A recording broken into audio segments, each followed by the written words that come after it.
So what do you want for Christmas? Oh, look, I want a Tesla Roadster. Merry Christmas, Santa, lad. Christmas Hello, Santa. Hey, Santa. Take a seat. Have a seat, mate.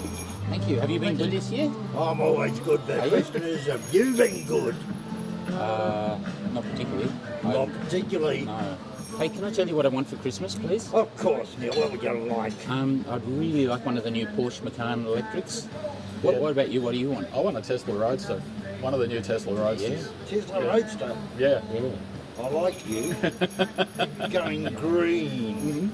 Yeah, absolutely. Is that okay? Question is, coronavirus.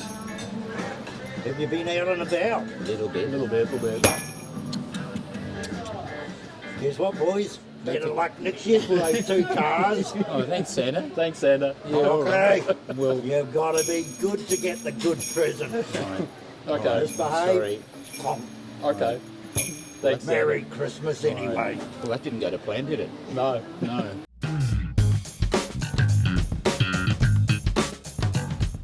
So, Mark, we met Santa. Absolutely. Isn't that exciting? Yes.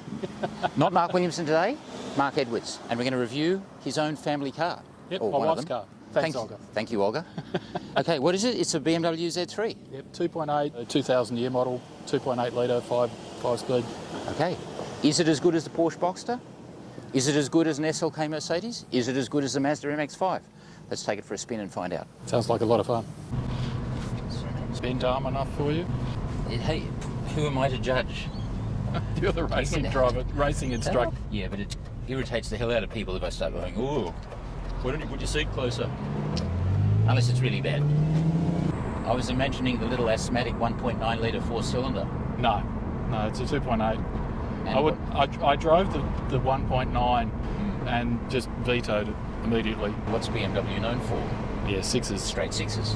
If you look at the size of the motor compared to the car in this, it's a lot of motor in a little car. I like it. It's super smooth motor. Oh, it is. It is. So here's the topic for today's discussion. The kids are doing their own thing now and you've got space in the garage. You decide to scratch the itch. That is a two-door convertible sports car. And something that actually looks like a sports car, not a D-roofed sedan. Something that reminds you of that MG that your girlfriend made you sell when you were a teenager. So let's set the budget around $20,000 Australian, give or take. Being the methodical person you are, you come up with a checklist. Two-door convertible, looks like a sports car, manual gearbox preferably, rear-wheel drive, and it doesn't have to be a rocket ship, but it should be pretty brisk. And oh yeah, because you're a sensible grown-up now, ABS brakes. So what's on the short list? Well, first one we can rule out, the mid-engined MGF. Once bitten, twice shy with the MGs, and not enough grunt, so let's just say no. If you're seriously considering one of these, buy an MX5, which is of course the sensible choice. Mazda MX5, good looking, reliable, fun, plentiful, can't go wrong. But maybe 107 kilowatts and 8.5 seconds 0 to 100 isn't quite brisk enough for you. MX5s were actually what I was pushing Olga towards when we bought this. But she didn't like them. What's not to like? The boot was definitely smaller and she wanted something that she could put more shopping in. There's not a lot of shopping room in this one. Not much at all. MX5 has even less. So you want a little more grunt. Okay. Porsche Boxster, even the garden variety poverty pack 2.5 litre first gen, 150 kilowatts, and 0 to 100 probably in the low sevens. If you push the budget a bit, maybe you could get a Boxster S. Now you're talking. You can see the review for the Boxster Yeah. on the channel. It's our most popular review.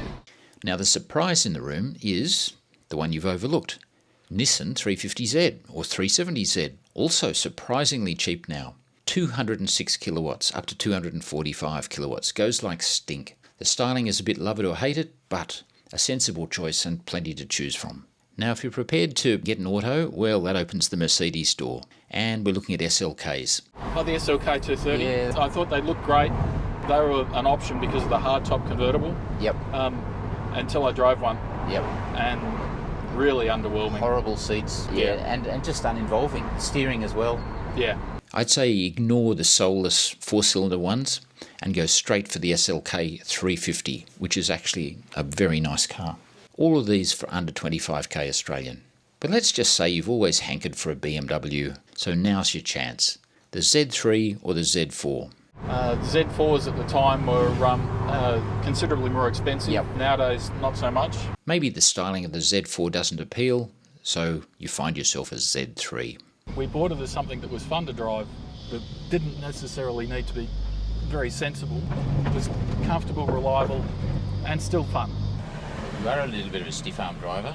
Does that wheel have any reach adjustment? I bet it probably doesn't. None at all. Yeah. It doesn't adjust for height. It doesn't adjust for reach. It's like an old Porsche 944 in that regard. very much so. I paid $24,000 for this in about 2008. So you've had it 13 years, Yep, and it's probably worth more now, or around the same. around the same. The engine in it is sitting quite a way back in the chassis. Yep. And because it's a little car, that means that we end up sitting even further. We're in the back half of the car. Pretty well. The shift on it's quite nice too.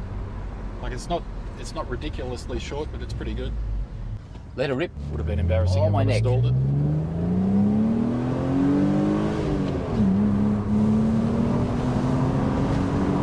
That'll do you.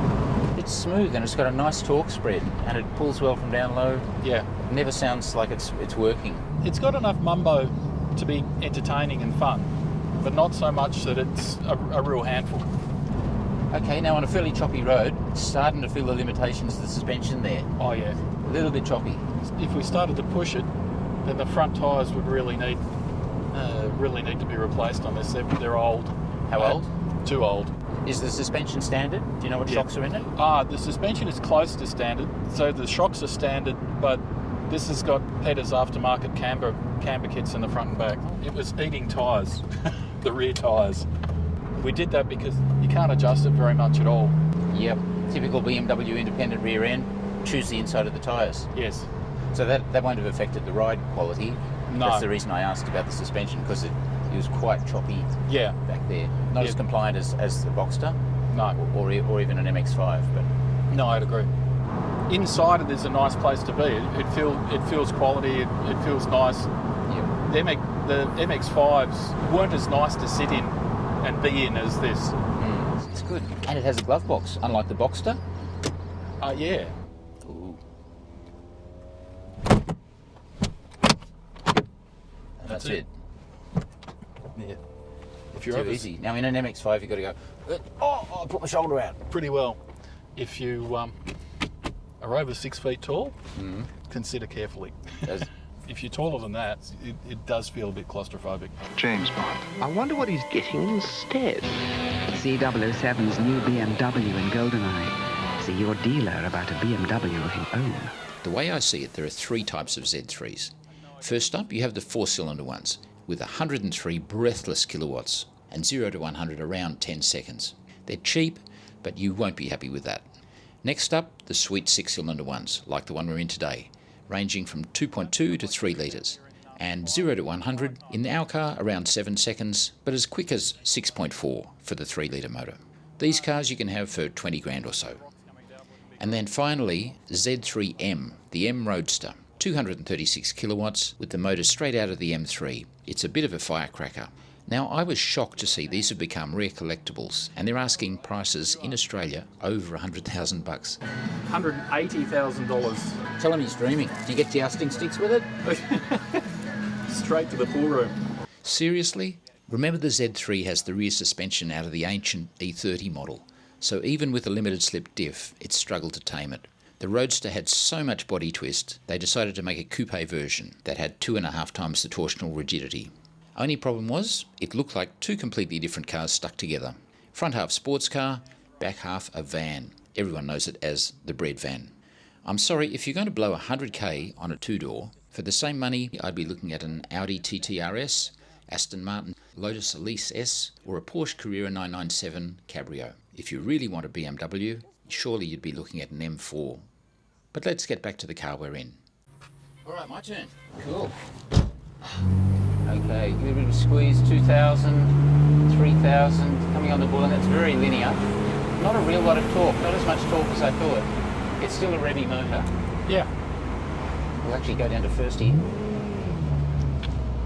We won't axle tramp the rear wheel, not that it would, a little bit, Little bit. tiny bit.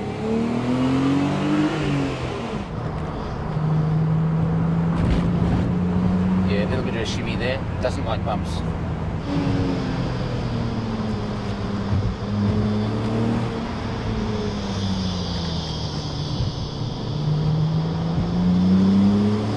The 6-cylinder in this is nice though, isn't it? Yep.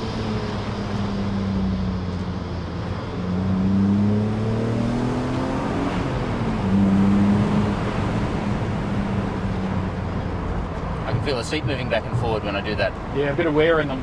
in the rails. Yep. It's a little disconcerting when you brake and the seat goes forward a I bit. know the feeling. It's a little bit annoying. Yeah. Just as you go to declutch and get off the pedal, Yeah, the just seat moves back a little just bit. a little bit, yeah. And it's just enough so that you come off the clutch more suddenly than you expect to. Yep.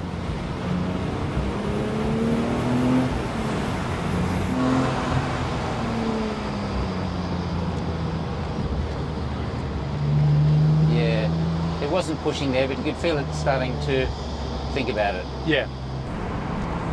Yeah, you kind of get set in position. If you adjust the steering, it unweights the front a little bit. It likes it if you get it set up and just leave that amount of hold that same amount of lock. Yes. Because if you change it, it's kind of, you get this A little bit, a yeah. little bit of a lift at the back. Yep. So it's not as precise in the front end as a Porsche, as a Boxster. No, not at all. Some people are tempted to put really, like, lower these and put harder suspension in them, which I think would totally ruin the car. If anything, you want a little bit of a give in it because it's quite twitchy as it is.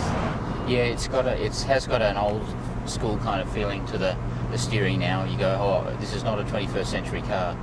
Nice feel on the brake pedal. This is much more practical to have as a weekend convertible, drive around, enjoy with the roof down, than buying an old MG or something like that. I mean, you've got air conditioning, ABS, airbags. It's always in tune, right? Fuel injection. You just have to get used to the slightly odd steering. As I was saying before, you're sitting towards the back of the car. Yeah. It's a bit more like driving a boat, which I don't want to insinuate that it handles like a boat. It's more that you're sitting at a boat, you're sitting right at the very back of it. Yeah. What do you think is going to happen to the old and classic car market? I mean, we know with the introduction of electric vehicles in 10 years' time, the majority of cars on the road are going to be electric, and certain cities are saying, oh, they won't sell them. Old petrol cars, they won't even allow them in certain places. We know there'll always be a place for, you know, a nice drive on the weekend. It'll see my lifetime out anyway. I think it will. I think it will affect the old muscle car market more than some others, because I think petrol will start to get a hell of a lot more expensive. Yeah. They won't stop them, even if it's $10 a litre. You know. Oh, they'll still do it. Still go out for a run. Yeah. But it will reduce the market somewhat. It's going to be an enthusiast who wants to do it. Yep. I also think we'll start to see more conversions of classic cars to have electric drivetrains. A lot of people are not going to like that, but one of these, if you bought a 4-cylinder one of these and put an electric drivetrain in it, I think it would actually improve it dramatically. It's still fun. It would have a lot more go than the 4-cylinder, and they're not really a classic per se that you're destroying. No one's going to worry about it.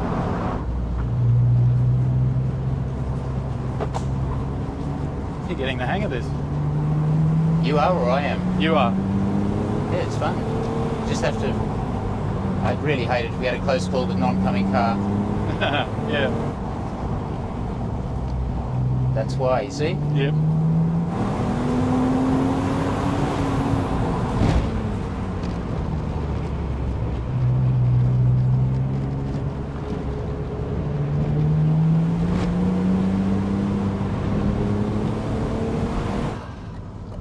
Thanks, Mark. You're welcome. It's loaded with features. Just a standard differential, not a tricky diff in any way. No, just an open diff. Cruise control, stability Cruise control. Yes, stability control, ABS. Nice aircon that works well. Yeah. Doesn't sound stressed at all. A typical Beamer just sings up the top end. Yep. No fuss. I've had 4 BMWs with straight 6 motors around this capacity. Everything from the 2.3 to the 3 litre. And they were just beautiful. The odd pulley went, typical BMW, window regulators go and pulleys fail.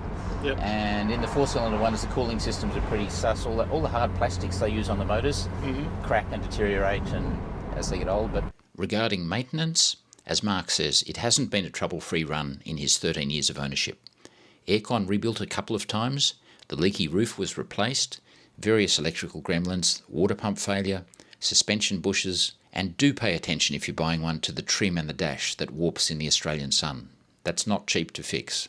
From my own experience, 20-year-old Beamers do need plenty of upkeep. We were talking about the problems. There've been a few of them, that's not a standard stereo, it's aftermarket Alpine. which after a while the speakers in that just gave up and it sounded pretty crappy, so Okay. it's now got a decent stereo in it. If you don't really want a Boxster, I don't know why you wouldn't, but if you didn't want a Boxster, no, broken down Yeah, Porsche. Broken down Porsche. No, broken down 993. Yeah, that's unfortunate. Just as we're talking about Boxsters, yeah. The styling of it, I think, is aged well because it was retro at the time. There's nothing left to age on it. It's already aged. It's Yeah. been pre-aged by the designers in the factory. Yeah. It's hard to see it ever becoming oh my god, it's a Z3, a collectible. But with the six-cylinder motor, it's lovely. Yeah. So that's our short review of this BMW Z3 2.8 2000 model. Thank you, my special guest reviewer, Mark. No problem. What can I say? It's a pleasant car. Power adequate. A sports car geared for luxurious comfort rather than hardcore precision. The front end is not as precise as an MX5 and certainly not as sharp and involving as a Boxster. It has got more personality than the four-cylinder SLK Mercs, but I think an SLK 350 for similar money is a more exciting car, with the added benefit of being a hardtop convertible. But if you're a BMW fan, it's cheap fun. Go for it. No one's going to think you're a total poser. They might just think you're a bit of an old dag, but we're a couple of old dags. It's nice. So, thanks for watching inCARnation. See you next week for something just as exciting. Bye. Bye.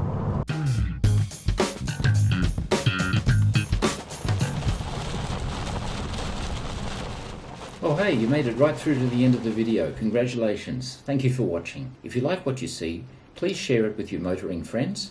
And above all, click the little subscribe thing down here so you can see the latest videos when we bring them out, hopefully each week. I look forward to seeing you soon.